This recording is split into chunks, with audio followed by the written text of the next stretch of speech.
Bueno, muy buenas tardes. Espero que se encuentren muy bien. Mi nombre es Daniel Lyons, me presento. Yo hago parte de la Oficina de Financiamiento Estudiantil. Es un placer el día de hoy presentarlos a todos ustedes, a la persona pues que va a participar y que va a estar de la mano realizando esta charla el día de hoy. Esta charla es del cierre de nuestros eventos, de todos los eventos que hemos tenido durante la semana, lo que se refiere al Global Money Week.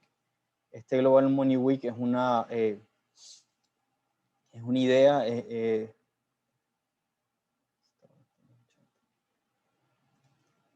Global Money Week es una idea, es un evento que se realiza por medio de la OCDE.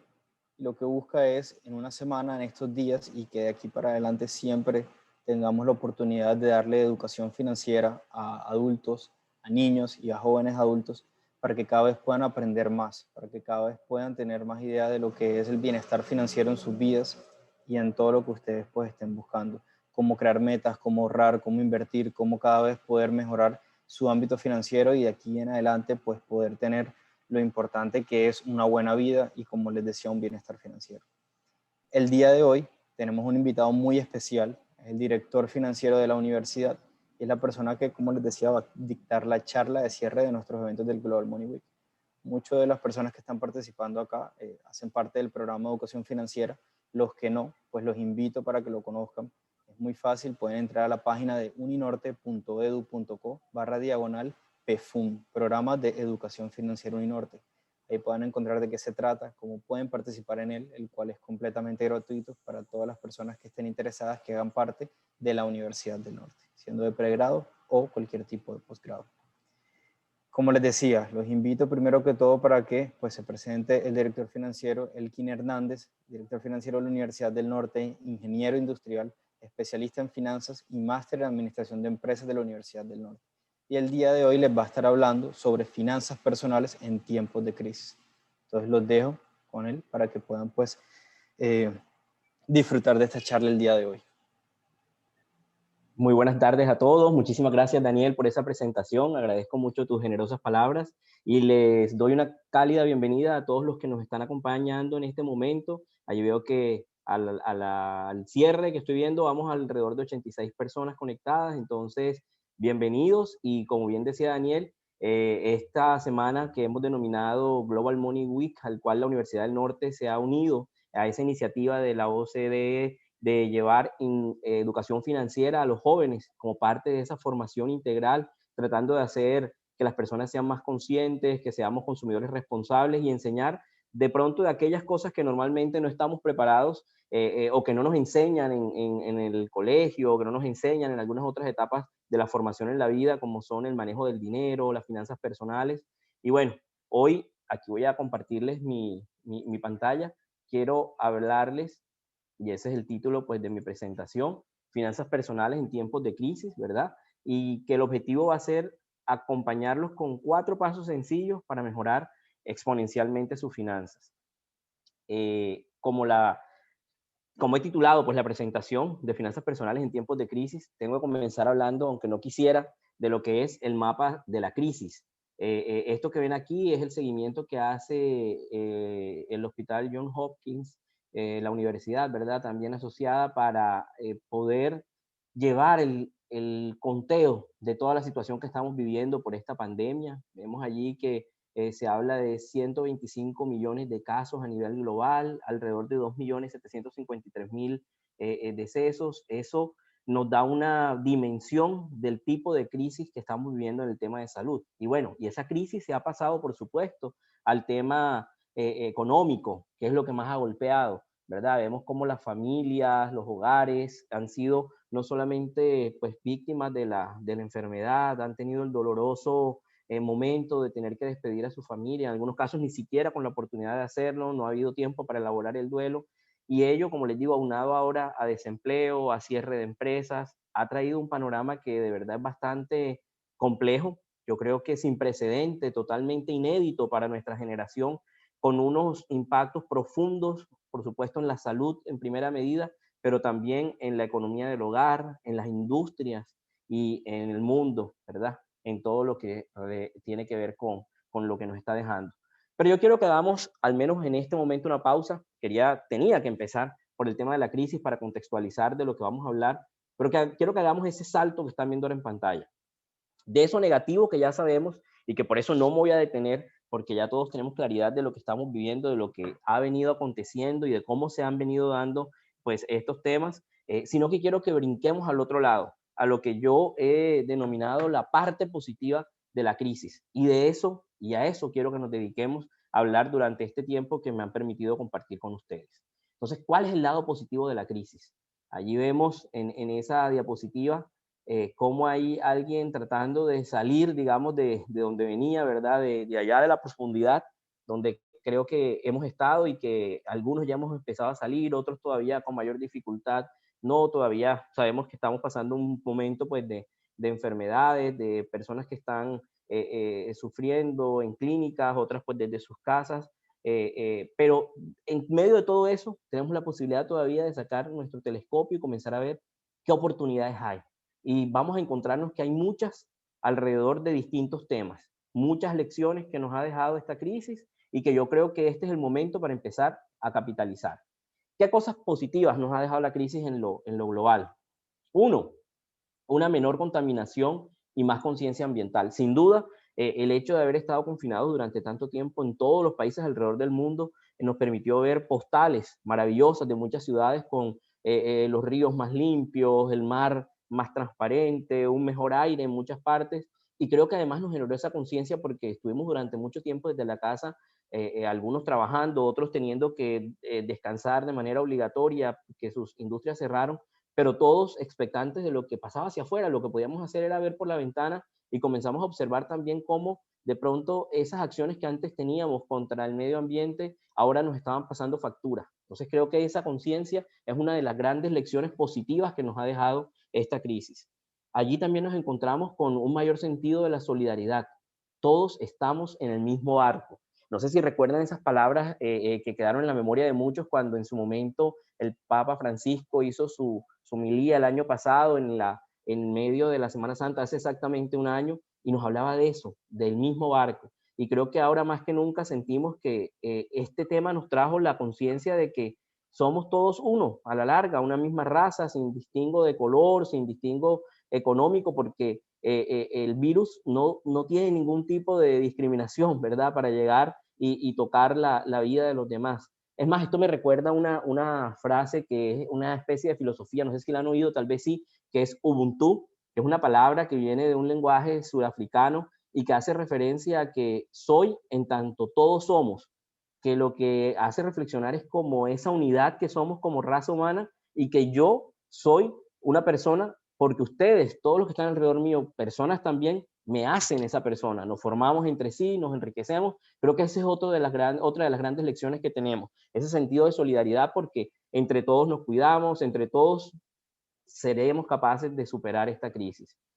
Aprendimos a la resiliencia como un valor, la resiliencia entendida como esa capacidad que tiene el ser humano de descubrir una fuerza interior que tal vez solo es posible sacarla a la luz cuando nos enfrentamos a los problemas. Y creo que todos hemos visto que sí teníamos valentía, que sí éramos capaces de superar enfermedades, de superar situaciones económicas difíciles, de superar crisis en la familia, de superar crisis en el trabajo y de dar lo mejor de nosotros a pesar de las distintas, digamos, restricciones que nos presentaba esta situación, como les decía, inédita para todos.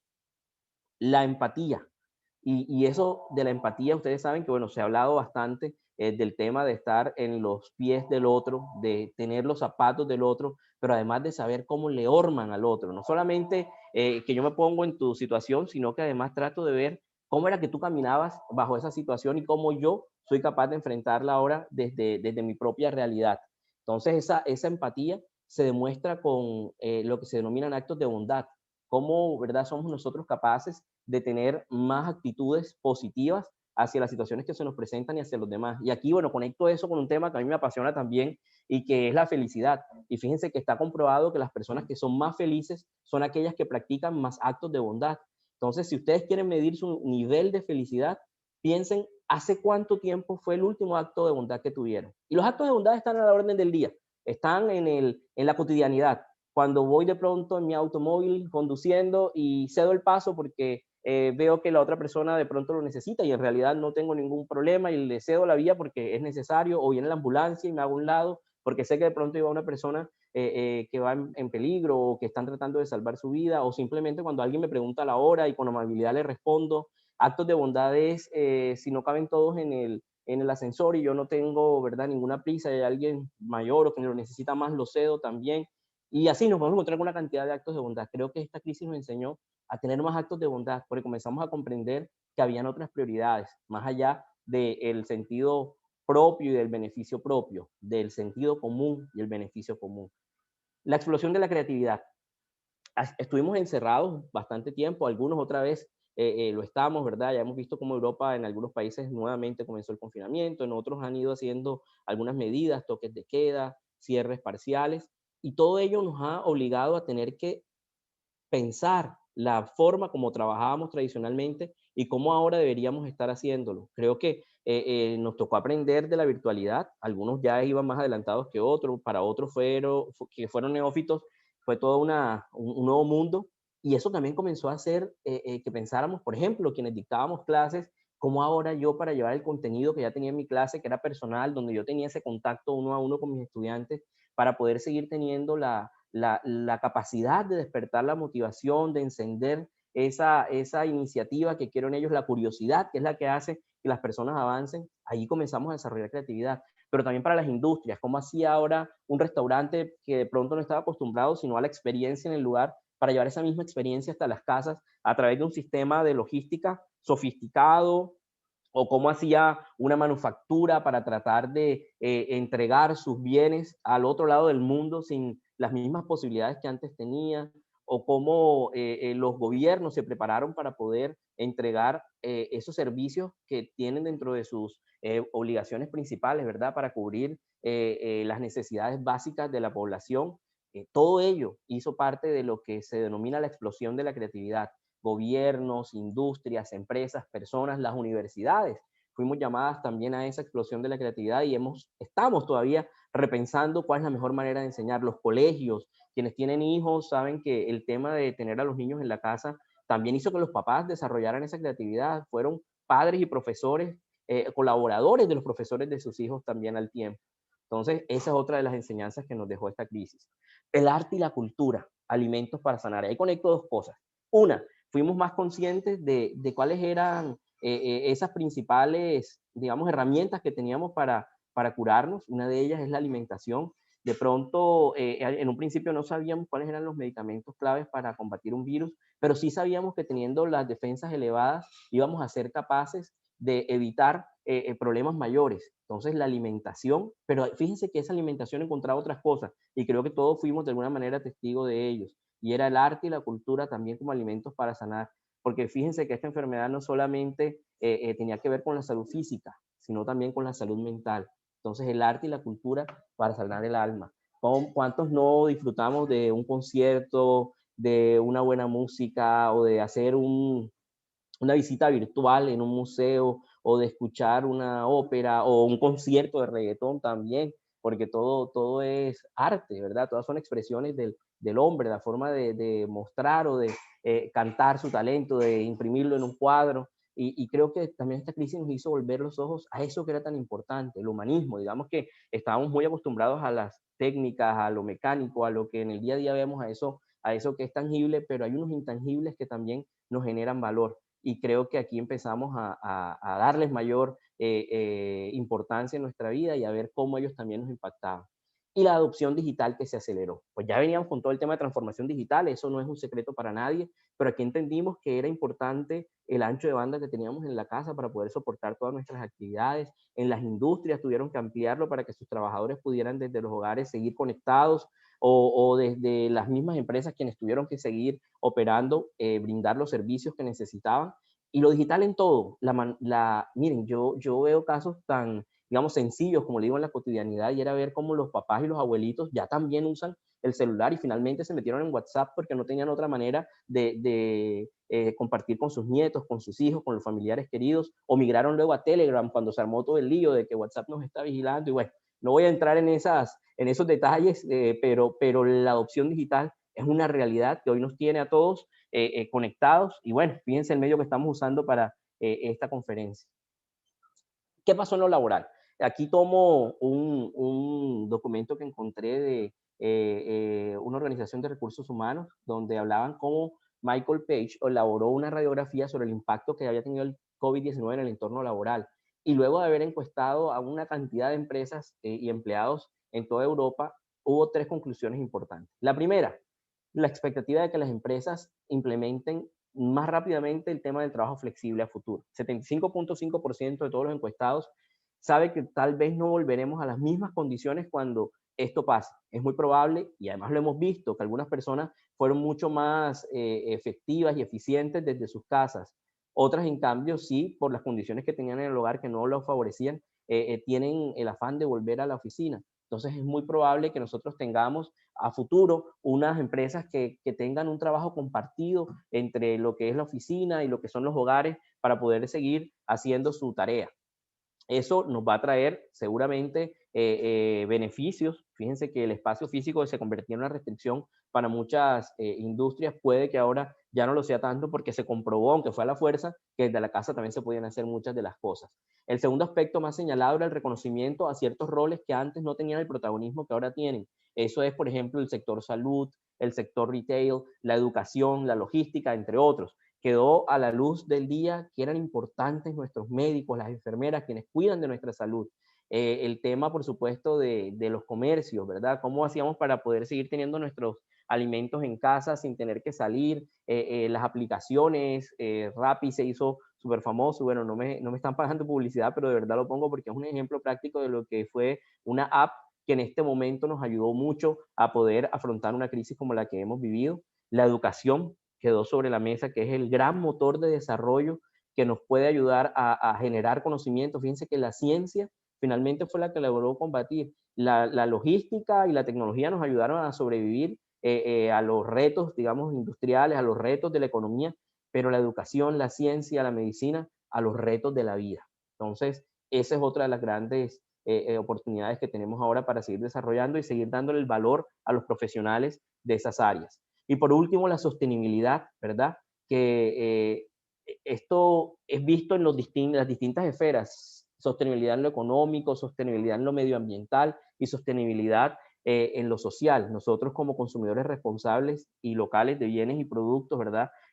También ya somos más conscientes de que tenemos acceso a muchas otras oportunidades, pero que tenemos que ser absolutamente cuidadosos en el uso que damos y que hacemos de los recursos, porque también ahora somos más conscientes de lo limitados que son. Entonces, ahora en lo personal, esa crisis que ya vimos como en el mundo, como en lo laboral, ahora nosotros, ¿cómo nos toca esa crisis? Se ha dado una reconcepción de las prioridades. Creo que todos tenemos hoy más claro que nunca qué es lo verdaderamente importante. Ahorita lo acabamos de nombrar: salud, armonía con el medio ambiente, que haya un equilibrio entre mi vida personal, mi vida profesional, mi vida laboral, mi hogar, para poder estar sano, como les decía, tanto físico como mentalmente. Nuevas necesidades para poder avanzar en el camino. Entonces, tal vez quienes quedaron desempleados o quienes tuvieron que ver reducidos sus salarios o quienes debieron cerrar sus industrias, sus negocios pequeños también, comenzaron a ver otras necesidades, aprender de otras cosas en el camino, necesidades económicas: me tendré que endeudar o no, qué hacer. Fortalecer algunas competencias y desarrollar de otras no convencionales. Competencias como las que les nombraba ahorita: empatía, la resiliencia, van a estar ahora y hacia el futuro a la orden del día para que todos podamos enfrentar lo que, como les decía, en esta vez fue inédito, pero que no sabemos si se puede volver a presentar. Y creo que tenemos la obligación de estar fortalecidos en esas competencias blandas para poder afrontar nuevos retos que nos traerán tanto los temas de salud hacia el futuro como los mismos temas de la apertura global, el desarrollo sostenible, el ecosistema, los temas de cambios medioambientales que todos estamos experimentando. De ahí se deriva el compromiso con nuestra salud física y mental. Yo creo que todos somos conscientes de la salud física, porque cuando nos duele algo sabemos dónde nos duele y cómo lo podemos atacar. Ya algunos hasta nos recetamos y aunque eso no esté bien, tenemos claridad de cuáles son las medicinas que sirven para qué y eso lo hacemos sin ningún problema, pero no le prestábamos tanta atención a la salud mental. Y fíjense que ahí hay otro tema muy clave, muy importante, y es cómo nos sentimos nosotros con nosotros mismos, cómo interactuamos con los demás, aprender a vivir el ahora, el hoy, a dejar fluir las cosas, a no preocuparnos tanto por el futuro, porque eso genera ansiedad y eso es una enfermedad mental, ni quedarnos viviendo en el pasado, porque eso genera depresión, que es otra enfermedad mental. Entonces, compromiso con nuestra salud, con nosotros mismos. Nadie va a planificar el futuro nuestro mejor que nosotros si tenemos la claridad y la conciencia de dónde estamos, de para dónde vamos y cómo lo queremos hacer. Y eso nos va a generar el quinto punto y es donde va a terminar desembocando mi conferencia sobre esa mayor conciencia de lo financiero hasta en los pequeños detalles. Entonces, como todo esto a la larga, pues requiere recursos, ¿verdad? Para cuidar mi salud física y mental, para poder avanzar en el camino con mi negocio, con mis emprendimientos o mi industria o como empleado, como quiera que sea, cualquier actividad que yo desarrolle va a tener un tema financiero de fondo y yo quiero hoy dejarles algunas lecciones sencillas, como si fuera una primera invitación a que ustedes exploren más sobre este mundo financiero y el impacto que él tiene. Y me tomé el tiempo de hacer este contexto porque fíjense que lo financiero a veces se entiende como aburrido, como difícil, como complejo, pero más allá de eso es transversal a todo en nuestra vida. Y si tenemos claro el contexto que estamos viviendo, pero también tenemos claro hacia dónde queremos avanzar, eso nos va a facilitar el camino. Va a haber siempre muchas formas de llegar, unas más difíciles, unas con más recovecos, otras más directas, todo depende del escenario que yo decida, ¿verdad? Y cómo me preparo para que ese escenario sea realidad. Por eso yo no creo tanto en la probabilidad y la determinística, sino que creo más en la prospectiva. Porque la probabilística querría decir, por ejemplo, que si una persona hoy es pobre y nació en una familia pobre, tendría que ser pobre el resto de la vida y no necesariamente eso es así. La pobreza yo creo que es circunstancial y de pronto quien hoy no tiene las posibilidades de tener todo lo que quiere o de haber empezado, por ejemplo, una carrera o de haber comprado el carro o la casa de sus sueños hoy, no quiere decir que no lo pueda hacer en el futuro. Yo, por ejemplo, le digo a los jóvenes cuando van a empezar su carrera que tienen miedo de tomar un crédito, o a los papás de esos jóvenes que les da miedo que tomen un crédito educativo, yo les digo, confías en tu hijo, crees en su talento, porque la pobreza de ustedes es hoy, es temporal, es un tema circunstancial, pero no quiere decir que siempre vaya a ser así. En el futuro las condiciones cambian y yo he visto cantidades de jóvenes que toman un crédito educativo o que se ganan una beca y cambian diametralmente la forma como viven ellos y transforman para mejor la calidad de vida en sus familias. Entonces, fíjense cómo ese tema financiero de verdad importa. Entonces, voy a pasar ahora a eso, a cómo mejorar exponencialmente las finanzas en 4 pasos. Entonces, voy a tratar de ir rápido para que nos quede un espacio para las preguntas luego. El primer paso, eliminar completamente de la vida de todos la frase no sé qué hice con mi dinero. ¿Cómo se logra esto? Por supuesto, esto es viable si nosotros somos capaces de hacer un presupuesto, ¿verdad? La palabra presupuesto, aunque suena muy básico, va a ser la piedra angular de toda nuestra planificación financiera. El presupuesto es lo que nos indica si los ingresos que yo hoy tengo van a poder cubrir los gastos que yo tradicionalmente vengo llevando. Pero ¿cómo tengo conciencia de esos gastos? Solo si soy capaz de recopilarlos, de organizarlos, de tener claridad de cuáles son ellos, ¿verdad? ¿En qué se va la plata? Bueno, yo tengo que comenzar a llevar por cualquier herramienta. Ahorita les voy a mostrar algunas que sirven, cuáles son mis gastos. Entonces, si tengo un rubro para transporte, cuánto en realidad me gasto de lunes a viernes, cuánto me gasto los fines de semana por alimentación, si hago mercado semanal o quincenal, o si lo hago mensual, si solamente yo coloco una parte y otra se viene por recursos de mi familia. Todo ese detalle, tenerlo bien clarito. Y no hay que hacer mayor cosa. Hay muchos elementos que nos ayudan y ahorita les voy a mostrar varias herramientas que nos pueden servir para facilitarnos esa tarea. Aquí vemos cómo la elaboración de ese presupuesto nos va a ayudar a multiplicar los ahorros, ¿verdad? ¿Por qué? Porque entonces vamos a ver también la diferencia entre ahorros y el siguiente punto que es inversiones. Entonces, cuando yo hablo de un ahorro, hablo de un ahorro cuando yo guardo unos recursos con un fin específico, pero los guardo sin que necesariamente esos recursos me generen un rendimiento adicional. Entonces, por ejemplo, esa es la plata que yo puedo dejar en mi cuenta de ahorros o en una cuenta corriente que no me genera rendimientos. Cuando ya yo tengo unos recursos que dispongo para un horizonte de tiempo y con el objetivo de que me genere unos rendimientos, a eso lo voy a llamar inversión, que es otro punto que me permite hacer la elaboración de ese presupuesto, construir un portafolio de inversiones. Ahorita vamos a ver qué cosas sencillas ya ustedes pueden comenzar a estar pensando para hacer ese portafolio de inversiones. También vamos a ver cómo ese ahorro o ese presupuesto que estoy elaborando me va a permitir reducir gastos innecesarios. Entonces voy a comenzar a ver cosas que yo venía haciendo en la cotidianidad y que ya no son tan importantes. Por ejemplo, de pronto una salida. Fíjense que las salidas dejaron de ser prioritarias en la vida de nosotros durante un tiempo que estuvimos confinados y podía hacer lo mismo desde la casa sin gastar de pronto transporte o gasolina.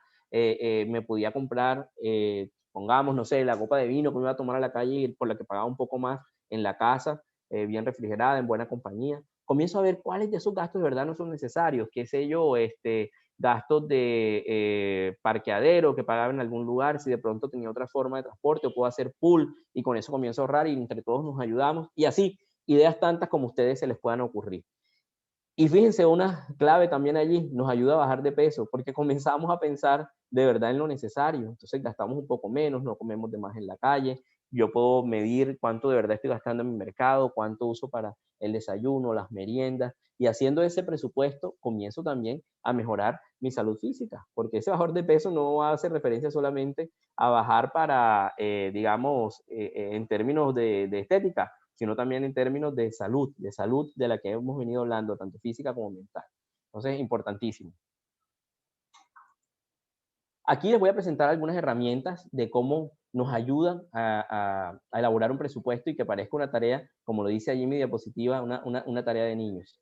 Entonces, allí está presupuesto rápido, estas son aplicaciones, móviles, Spendi y, por supuesto, nuestro archiconocido Excel, ¿verdad? El Excel, pues para quienes no son tan amantes de la tecnología y de estar bajando aplicaciones, lo pueden tener ahí en su computador y comenzar a llevar cuáles son sus gastos planeados y al ladito le pongo una columna para uno comenzar a ver de eso que yo planeé, cuánto de verdad me gasté. Entonces planeé en mercado tanto, al final del periodo, esto lo pueden alimentar diario, semanal. Yo recomiendo diario porque así uno se le olvida a uno nada. Entonces me gasté tanto en una comida porque salí al restaurante, lo registro, o hice el mercado, registro en mi cuadrito cuánto me gasté y de verdad que uno cree que no, pero comienza allí a ser consciente de cuánto se gasta en general en todo lo que tiene uno día a día en el hogar. Paso 2, ya hablamos de elaboración del presupuesto y ahí en la elaboración del presupuesto vimos el tema de ahorro y vimos el tema de inversión también. Ahorita lo vamos a retomar. Paso 2, siempre págate a ti primero, ¿verdad? Eso sin lugar a dudas. En el presupuesto lo primero será ahorrar el 10% de los ingresos. Es una medida. Ahora, va a ser dinámica en la medida en que cada persona, pues como tiene su, ¿verdad? Su propia manera de llevar sus cuentas y de hacer su vida, puede que eso sea más. Si yo tengo la posibilidad de ahorrar el 20%, háganlo. O sea, entre mayor sea ese porcentaje de ahorro, mejor todavía. Ahora, si en algún momento, pues definitivamente no tengo la posibilidad, pues se queda postergado, pero la idea es que yo no deje de pagarme a mí mismo y mi pago es eso que yo ahorro, porque es lo que me va a asegurar a futuro tener algo que vamos a denominar el colchón financiero, ¿verdad? Entonces, de pronto, si uno va en un mes apretado y quiero de todas maneras dejar ese 10%, tengo que comenzar a ser creativo para ver cómo hago que esos recursos finalmente sí salgan de mis ingresos para que luego me generen otras oportunidades, ¿cierto? Entonces, ser muy disciplinados con ese tema de pagarnos a nosotros mismos con eso que yo soy capaz de construir. Entonces, algunos tips para no fracasar en ese intento de ahorrar. Uno, monitorear todos los gastos y empezar a eliminar los menos importantes, ya se los decía. Entonces, cuando ya yo hice ese primer ejercicio de la primera semana o del primer mes de todos los gastos que tengo, puedo comenzar ya a chequear mes a mes, óyeme, esto de verdad sí me sirvió, esto definitivamente no, lo puedo evitar, no sé, regalos, a veces damos regalos muy costosos y hasta personas que no lo necesitan. Yo de pronto, y siempre digo esto, hay que mirar en la casa. A veces nos preocupamos por dar regalos costosos a personas que también tienen detalles con nosotros, pero el detalle bonito no quiere decir que tenga que involucrar mucho dinero. Yo, en cambio, tengo de pronto un pariente que, no sé, un primo que se quedó sin trabajo y al que le puedo mandar algo que le sirva, la tía que ya está pensionada y que su pensión no le alcanza mucho, la empleada que nos ayuda de pronto en la casa con algunas cosas y que está pasando una dificultad. Yo siempre digo que comienza por casa la gratitud y también la caridad. Entonces, monitorear esos gastos y ver a qué le estamos dedicando dinero y en la medida de lo posible, priorizarlos también, llevarlo a donde de verdad sabemos que va a ser mejor utilizado. Tener metas a mediano y largo plazo, ¿verdad? Las de corto las tenemos claras y las vamos a llevar ahí en el presupuesto, pero también trazarnos metas a mediano y largo plazo que nos sirven de motivación. Y no tienen que ser metas grandiosas, pueden ser metas pequeñas, pero que para nosotros sean importantes y que en la medida que las vamos chuleando nos van dando felicidad, nos van dando esas pequeñas victorias ganadas. Entonces, no sé, quiero ahorrar porque, vamos a suponer, quiero hacer un viaje en familia. Eso es una meta que puede ser a mediano plazo y que me va a servir mucho de motivación y comienzo a darle un objetivo a esa tarea que comencé de hacerle seguimiento a mis gastos y de ahorrar. El ahorro no puede verse como un compromiso menor, sino que lo veamos como otra obligación tan importante como cuando pagamos el servicio público. O sea, tratar de que eso se convierta como en una constante en nuestro presupuesto. Ya yo tengo la claridad de que cuando lleva el recibo de la energía eléctrica, ya hago la apropiación de esos recursos y sé la fecha en que me toca pagarlo. Igualito, acuérdense que el ahorro es para ustedes. Entonces uno puede decir, yo voy a decidir de mi salario ahorrar tanto y me pongo la tarea de hacer eficiente los gastos para que ese ahorro finalmente sí se vaya a mi propia cuenta, porque así nos estamos pagando nosotros mismos. El paso 3, invertir inteligentemente ese dinero que ahorramos. ¿Ok? Ahorras el dinero, entonces ahora, ¿qué vas a hacer con él? Lo primero, construir nuestro propio colchón. Eso quiere decir, vamos a verlo enseguida, esa forma de salvavidas o ese recurso al que yo puedo acudir cuando de repente, como les digo, como nos pasó el año pasado en esa situación inédita de la pandemia, que muchas personas perdieron su trabajo, que algunas vieron reducidos sus salarios, de haber hecho esta tarea previamente, es muy probable que algunos tuvieran ese colchón para poder sobrevivir, para poder aguantar, ¿verdad? Lo fuerte que fueron los vientos y que, bueno, todavía lo siguen siendo para muchos hogares. No dejar al dinero dormir. Si tengo la posibilidad de tener algunos recursos, esto hace referencia con la inversión, ver cómo yo puedo colocarlos y reinvertir, y ahí les voy a contar una historia bien bonita ahorita. Entonces, el colchón financiero, que es el primero que les decía allí, es el seguro en los momentos de crisis, ¿verdad? Responde a esa necesidad que podemos tener de algún gasto no planeado o de una emergencia sin tener que recurrir al endeudamiento. Del endeudamiento les voy a hablar más tarde, porque tampoco quiero que piensen que endeudarse es malo. Lo malo es endeudarse para algo que no genera, ¿verdad?, luego beneficios, sino al contrario, gastos adicionales. Entonces, un buen colchón financiero, sin que esto sea una camisa de fuerza, hace referencia a tener al menos 3 meses de ingreso, ¿verdad? Tratar de ahorrar para vivir 3 meses. Si yo no tuviera ingresos, que ese sea el mínimo de mi colchón. Y ese dibujito que viene allí no necesariamente es literal de que tenga que tener el dinero guardado debajo del colchón, porque precisamente a eso les hago referencia ahora. Tratar de que el dinero no se quede dormido. En la primera parte de esta diapositiva vemos cómo los recursos que yo destinaba a un mercado en 1998, si yo usara esos mismos dineros para hacer un mercado en 2012, miren ya para lo que me alcanzaría. Y eso, no lo actualicé hasta 2020 porque el mercadito se quedaba casi que vacío, el carrito del mercado. Entonces, como el valor del dinero en el tiempo va cambiando, ¿verdad? De acuerdo con la inflación, yo debería tener también la forma de que esos recursos que comienzo a tener ahorrados, irlos migrando hacia algo donde me genere algún tipo de rendimiento.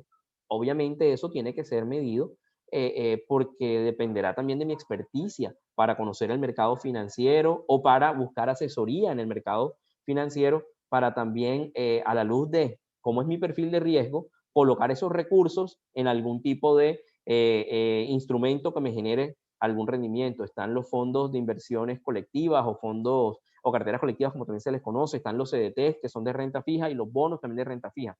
Y le hablo de estos que, aunque por ejemplo hoy por hoy no son el producto recomendado por excelencia de los asesores financieros, sin embargo sí se les ve una posibilidad de crecimiento, son a los que recurrimos cuando o no somos expertos o cuando queremos tener precisamente dentro de nuestro portafolio unos recursos ancla, o sea, que no están muy sujetos a una volatilidad muy alta. Incluso los FIX que están ahí incluidos hoy han tenido movimientos adversos en el mercado, pero ellos se recuperan. Entonces va a depender también de cuál es mi horizonte. Entonces, tener claro cuál es la renta fija, cuál es la renta variable, y que eso de alguna manera me ayude a que yo pueda luego, digamos, rentabilizar, aumentar mi patrimonio, hacer lo que crezca.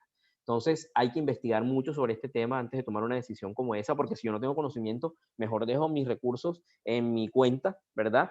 O si yo necesito los recursos en el corto plazo, tampoco me puedo dar el lujo de invertirlos a uno mayor porque tendría que esperar al vencimiento con el riesgo que ello conlleva en el tiempo. O si los pongo en un fondo variable, puede que tenga pérdidas en el transcurso de mi inversión antes del retiro. Entonces va a depender de muchas cosas. Por eso les digo, el dinero no duerme, pero yo tengo que estar consciente de lo que puede pasar con él dependiendo del instrumento que yo use de inversión. Entonces, si no tengo conocimiento, me asesoro. Si conozco, pues también tengo que arriesgar en la medida de mi aversión al riesgo. Si yo soy arriesgado, pues tomaré de pronto hasta acciones y puede que me vaya súper bien si tengo un horizonte de tiempo largo para ver los rendimientos, pero si no lo soy tanto, mejor quedarme en instrumentos muy conservadores. Va a depender del perfil de inversión de cada uno.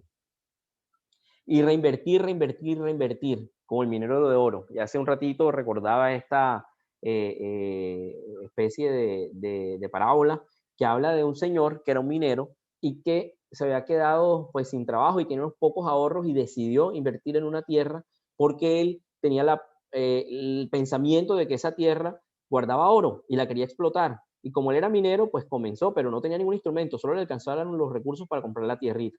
Compró su tierra y comenzó a cavar con las manos, a escarbar, escarbar, escarbar, y encontró unas pepitas de oro. Con esas pepitas de oro, pues obviamente ha podido comprar alimentos o mudarse a una casa mejor o construir la primera casita que él quería construir ahí en esas tierras. Pero ¿qué hizo? Compró una pala. Con la pala pudo comenzar a escarbar más rápidamente, a encontrar más pepitas de oro y luego encontró muchas más, se multiplicaron por 10, ha podido otra vez volver a comprar, como les digo, mejorar sus condiciones de vida y comprar una casa, pero no, compró una retroexcavadora y lo que hizo fue convertirse en el minero de oro más grande de ese sector. Entonces, fíjense, esta parábola se las cuento para contarles cómo en la medida en que yo comienzo a tener rendimientos y no los gasto, sino que los reinvierto en lo que yo considero que va a ser una oportunidad de oro, valga allí la referencia con la historia que les acabo de contar, lo debo hacer. Pero para esto se necesita olfato, ¿verdad? Se necesita tener percepción y eso lo da el conocimiento, pero también lo da la experiencia. Entonces, esa mezcla entre conocimiento, experiencia y mi percepción del mercado y creer en mí y apostarle a lo que yo considero, pero con la meta clara de que debo reinvertir, es la que hace que los negocios prosperen y es la que hace que podamos conseguir aquellas metas que nos propongamos. Entonces, el patrimonio es nuestra real riqueza. Lo demás, como bien lo dice allí, es ilusión. Entonces, de nada sirve tener un salario gigante si al final del año termino igualito que como lo empecé. Yo siempre le digo a la gente, no es tanto preocuparse por tener un salario grande. Una persona que se gana, voy a decir cualquier número loco, 1.000 millones de pesos, pero se gasta 999, ¿verdad? Al final no le queda nada. En cambio, alguien que se gana de pronto solo 1 millón, pero ahorra 500.000 cada año, comienza a tener una prosperidad financiera mayor. Entonces, olvídense del salario y no comparen nunca lo que ustedes se ganan con lo que otros se ganan. Comparen lo que ustedes se ganan con lo que ustedes son capaces de hacer con ese dinero y como ustedes mismos son capaces de hacerlo crecer hacia adelante, ¿verdad? A la vez que construyen, como les digo, patrimonio. Paso 4, tener siempre objetivos financieros. Cuando uno tiene un objetivo claro, la mente va a hacer todo el esfuerzo por tratar de cumplir eso que me tracé. Entonces, si nosotros tenemos sueños, no hay nada mejor que convertir esos sueños en objetivos, porque cuando uno lo convierte en objetivo, tú al objetivo le pones, acuérdense que los objetivos van infinitivos y los infinitivos denotan acción. Entonces, el sueño cuando se convierte en objetivo, se convierte en acción. Y la acción es la única que hace que esos sueños se cristalicen en realidades. Entonces, el sueño solito es ilusión, pero cuando yo a la ilusión le pongo un plan al lado, ¿verdad? En cuánto tiempo, cuántos recursos necesito, en qué voy a medir al final para saber si fui exitoso o no con respecto a ese objetivo que me tracé. Eso es lo que me va a hacer cristalizar lo que en algún momento era solo un deseo.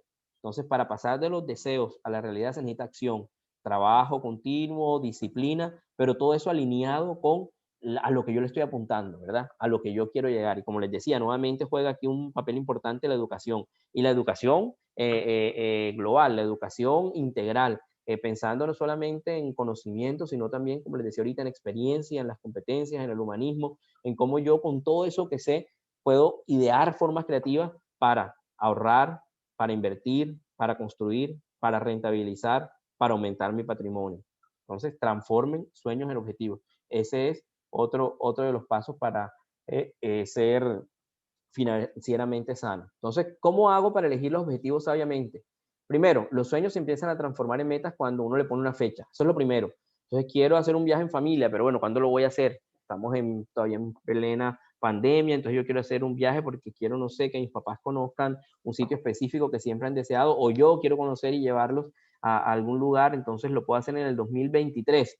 Parece lejos, pero está a la vuelta de la esquina. Entonces, si ya le tengo fecha límite, eso va a ayudarme a hacer más claramente, visualizar el panorama, saber, por ejemplo, de aquí a allá cuántos meses hay, cuánto vale todo, en cuántos meses lo puedo llevar a cabo, cómo hago para que ese plan se ejecute en partes iguales o no. Yo sé que de pronto recibo más dinero en junio y en diciembre porque tengo una prima, entonces allí puedo aportar más, lo que sea. Cuando tengo la fecha límite, tengo muchos más elementos para poder hacer ese objetivo cumplible. Vaciar los bolsillos en la mente y la mente se encargará de llenar los bolsillos. Fíjense que eso es súper, súper importante. Prioricen siempre en educarse. Ahora hay una cantidad de opciones gratuitas para educarse, interesantes, y también, por supuesto, tenemos siempre a la mano pues la educación continuada, los planes formales, nuestras carreras de pregrado. Bueno, yo, ustedes saben, trabajo en la Universidad del Norte y mal haría en no decirles que definitivamente creo que es la mejor opción para uno poder comenzar a hacer sus objetivos, y es educar.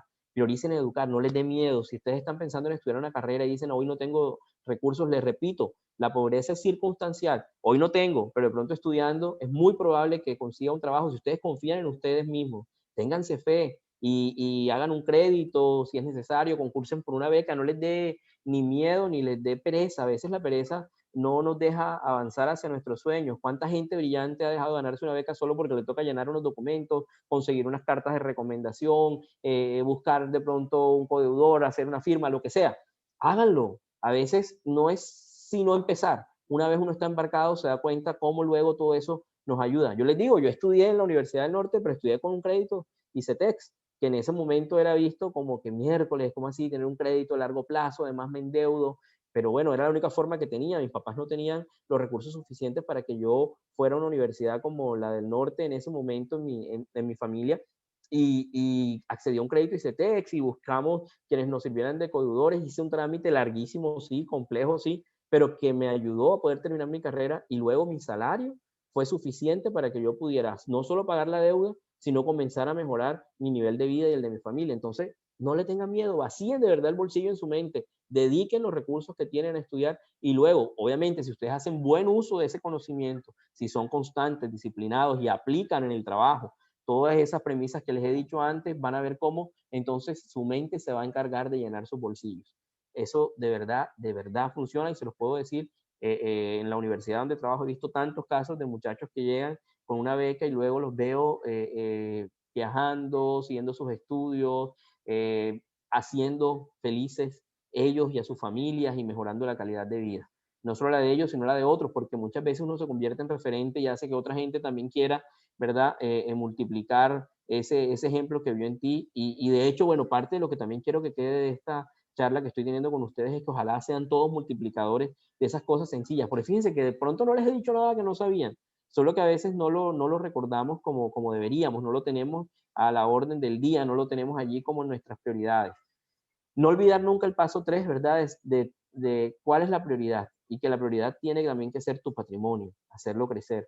La tierra no es mala sino en el ojo, ¿verdad? Y si ustedes tienen la posibilidad, por ejemplo, casa o carro, casa, sin lugar a dudas, y después que tenga la casa, el carro, mi casa se valoriza, el carro apenas lo saque del concesionario ya comenzó a perder dinero, no tengo plata para un carro nuevo, puedo comprar un carro de segunda, si de verdad lo necesito. Ahora, si no lo necesito, puedo seguir usando transporte urbano como hacen las personas en las grandes ciudades desarrolladas, pero si tengo esa meta, yo debo evaluar qué me conviene más, qué me genera mayor patrimonio, qué me genera mayor rentabilidad. Otra, en tercer lugar, están esos gastos grandes, ¿verdad? Que se necesitan, de lo que les estoy hablando ahora mismo precisamente. ¿Cómo planifico esa casa, el carro, el viaje que tanto quiero? Les hablaba de la casa. Bueno, acuérdense que principio de conformidad financiera, activos de largo plazo se financian o respaldan con pasivos de largo plazo. Así yo tuviera los recursos para comprar una casa, no le recomiendo a nadie que la compre con recursos propios enseguida. Endeúdense para ella. ¿Por qué? Porque no va a ser un bien que les va a durar un día, ni un mes, ni un año. Es un bien que tal vez sea para toda la vida, hasta que sea más sucesoral para sus herederos. Entonces, no me debe dar miedo, si quiero adquirir una casa a la altura de mis necesidades y de mis expectativas, tomar una deuda, pero obviamente una deuda bien tomada, con una entidad financiera responsable, a una tasa que sea la más competitiva y obviamente teniendo en cuenta que mis ingresos sean suficientes para poderla pagar. Porque si hay algo importante en esto también es ser responsable, ¿verdad? Honrar las deudas de manera oportuna, porque es la mejor manera también de hacer nosotros una vida crediticia que nos permita acceder y lograr más cosas hacia futuro. Un paso extra, y es precisamente esto que les estoy hablando, aprender a endeudarnos, ¿verdad? Hay que, esos financiamientos que de pronto son de pequeñas cuotas, pero que tienen intereses altos y que nosotros no nos damos cuenta, puede que en algún momento nos sirvan, pero si yo puedo evitarlos, mejor.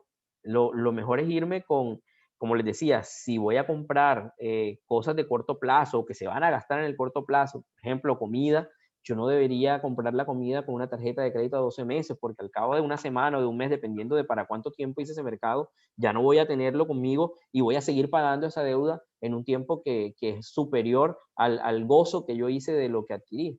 Entonces, debo ser muy responsable en cuál es la deuda que tomo. No tenerle miedo a tomar deuda, pero sí a qué plazo la tomo, a qué tasa la tomo. Hay muchas opciones. Fíjense que, bueno, todos los que tienen tarjeta de crédito o créditos vigentes, ven como otros bancos los llaman para ofrecerle las compras de esas carteras.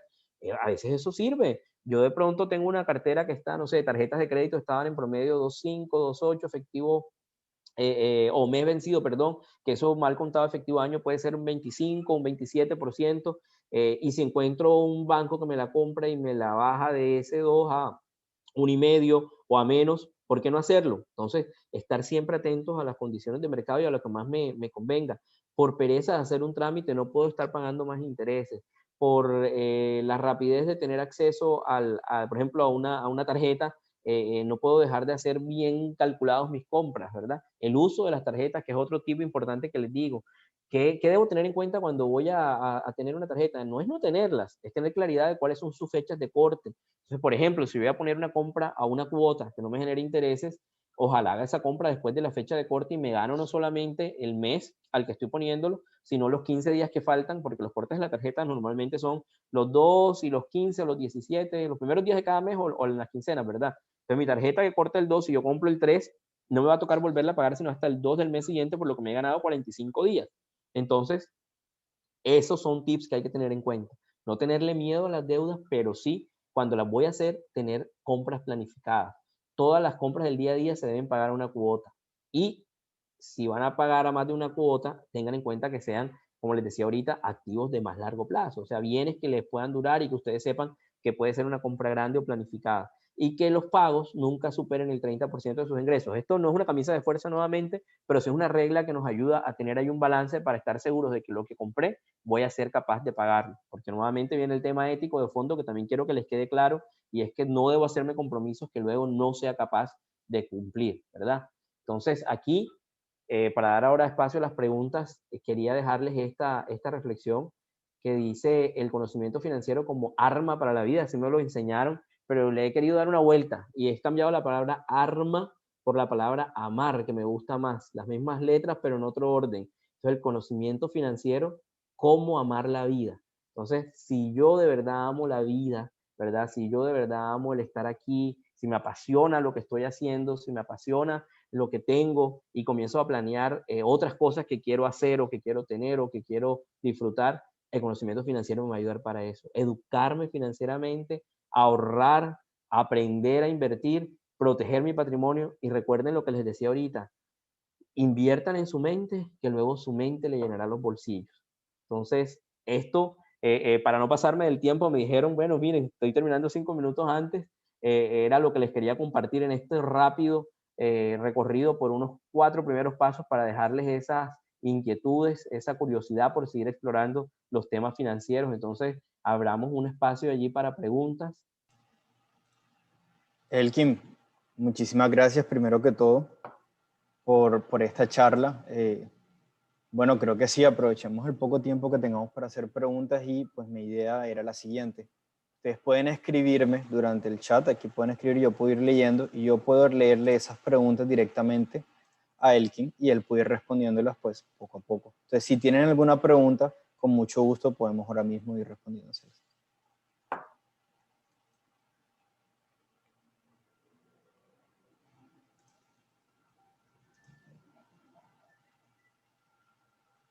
Ahí les estoy dejando mi correo electrónico y mi Twitter, igual las cuentas de Ofe Uninorte en Twitter, en Instagram y en Facebook para que nos sigan. Por ahí tenemos también tips en estos temas financieros y bueno, estoy atento a las preguntas. Ahorita había visto que alguien había levantado la mano.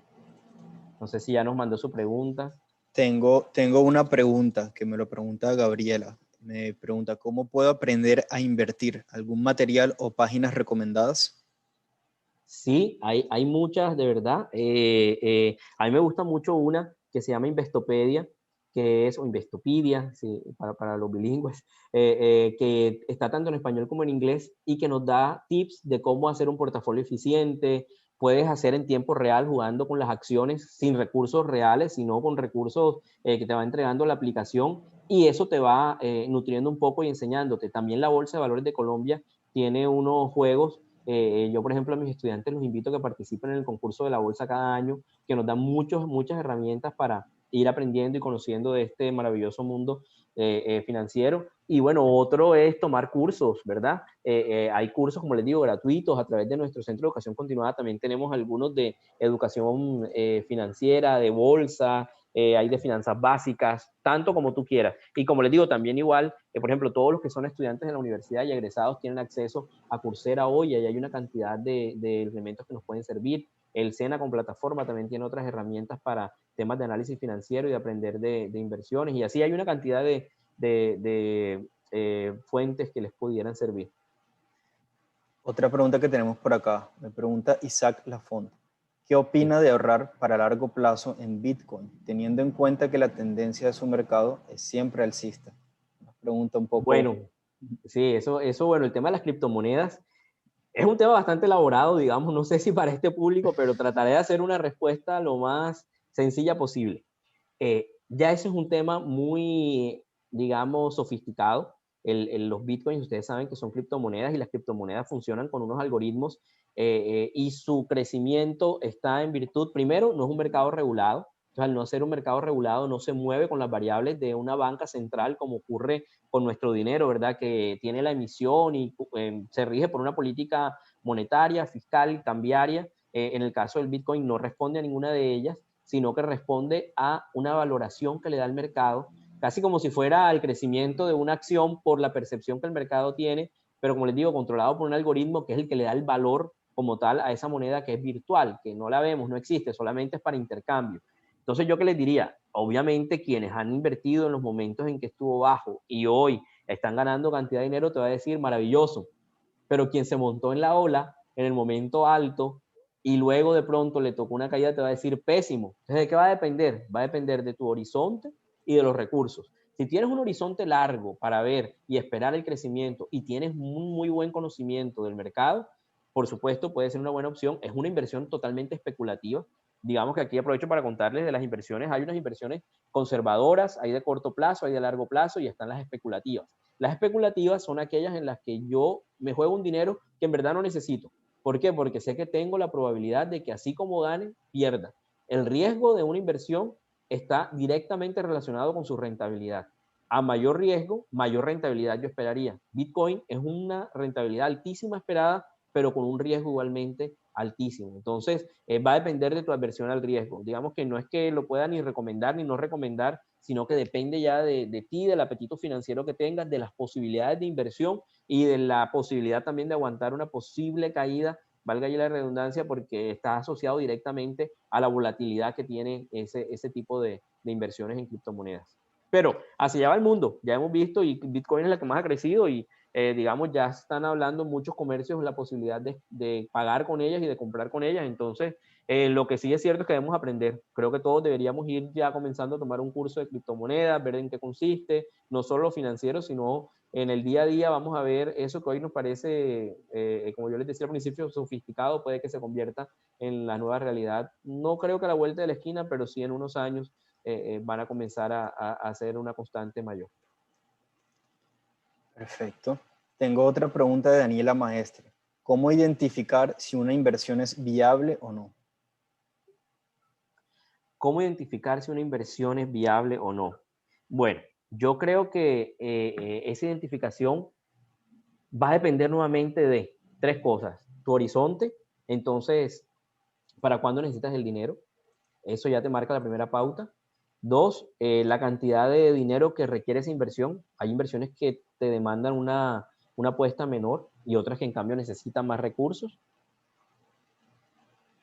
Por ejemplo, si alguien quiere invertir en TES y sale al mercado a comprar TES directamente, necesita mínimo 500 millones, entre 500 y 1000, para no decir que está comprando un lote bueno de TES. TES son los títulos del Tesoro de la República, ¿verdad? Del Banco de la República, y que se consiguen para nosotros como personas naturales en el mercado secundario, porque obviamente nada más acceden a él los creadores de mercado, que son un número de entidades financieras a las que el Banco de la República les vende directamente, en este caso el Ministerio de Hacienda, ¿verdad? Les vende directamente los TES. Entonces, si yo quisiera invertir en TES, esa no sería la vía. Pero en cambio, si quiero invertir en TES, sí puedo invertir en un fondo de inversión colectiva que siga el comportamiento de los TES, y hay algunos que lo hacen y que no me demandan una inversión mayor a 200,000 o 300,000 pesos. Entonces va a depender de mi capacidad económica, del horizonte de tiempo. Por ejemplo, si yo necesito los recursos que quiero invertir al cabo de 60 días, de pronto pueda que un CDT no me dé mucho, pero me sirve para ese plazo. Pero de pronto si es un CDT a 90 días, ya ese no me va a servir porque necesito la plata antes. Por el contrario, si necesito la plata dentro de 2 años, pueda que invertir en un CDT no sea el mejor instrumento, porque de pronto la rentabilidad no es tan alta versus haberlo puesto en una cartera colectiva que tenga un pacto de permanencia y con capital garantizado, si no quiero poner en riesgo el capital. Entonces va a depender siempre de mi horizonte, los recursos que tenga disponibles, el objetivo de la inversión y mi riesgo, qué tanto riesgo estoy dispuesto a asumir. Bueno, vamos para dar cierre a una última pregunta, que en este caso creo que serían dos. Veo dos preguntas que son muy cercanas. La primera por Juan. Dice, ¿es recomendable invertir actualmente con pandemia en fondos de inversión de renta fija? Y también me preguntan qué opinan de los fondos de inversión de los bancos. De verdad, no sé mucho sobre ellos. Bueno, para responderles, invertir en pandemia. Fíjense que muchos analistas dicen que en las crisis son los mejores momentos para invertir. O sea, si yo tengo recursos que son excedentes, temporales o permanentes de liquidez, pudiera ser un buen momento. Los analistas hablan mucho hoy de la renta fija, pero digamos hacia futuro, no en el inmediato. ¿Por qué? Porque hoy las tasas están muy bajas, teniendo en cuenta que la inflación estuvo muy baja. Fíjense que el año pasado terminó en 1,6. Las tasas del mercado están muy asociadas a la inversión, a la inflación. Entonces, en este momento, si yo me fuera a una inversión de largo plazo y me amarrara a una tasa fija, es muy probable que terminaría con una tasa muy baja, cuando de pronto en el futuro reciente vamos a comenzar a ver incrementos, porque la economía tiene que comenzar a dinamizarse, seguramente la inflación subirá y con ella las tasas del mercado. Entonces, la renta fija es buena como protección, pero no me puedo ir a un largo plazo en una renta fija hoy, porque pueda que lo que me ocurra sea que termine amarrado a un rendimiento que sea muy bajito comparado con las posibilidades que yo tuviera a futuro.